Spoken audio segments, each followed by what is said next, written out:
Hello' নমস্কাৰ বন্ধু বান্ধৱীসকল, কেনে আছে আপোনালোকে? আশা কৰোঁ ভালে আছে আৰু ৰানিং কৰি আছে।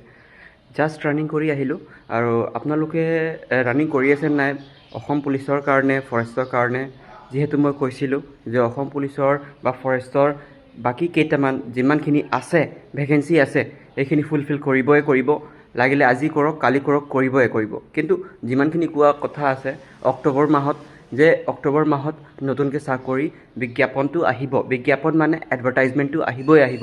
বাট হয়, এইটো কথা নিশ্চিন্ত থাকক যে আপোনালোকৰ কমকৈ ভেকেঞ্চি আহিব। কিছুমানে কৈ আছে ছাৰ যে কম, কোনোবা কৈ আছে বহুত বেছি, কোনোবা কৈ আছে 15,000 20,000। বাট হয়, ইমান নাহে। বাট হয় 700 800 1200 1500 ইমানমান আহিবহে আহিব। এইটো অসম পুলিচৰ ফৰেষ্ট বেটেলিয়নৰ কথা কৈ আছোঁ। অসম পুলিচৰ বিভাগত যদি আহে, অসম পুলিচৰ ছাব ইন্সপেক্টৰৰ পদ আহিব আৰু অসম পুলিচৰ কনষ্টেবলৰ হয়তো আহিব পাৰে, নাহিব পাৰে। চ' আপোনালোকে যদি প্ৰিপাৰেশ্যনছ কৰি আছে, পূৰা বুম কৰি দিয়ক আৰু ৰানিংটো কৰি থাকক, কিয়নো কম্পিটিশ্যন বহুত টাফ হ'ব এবাৰ।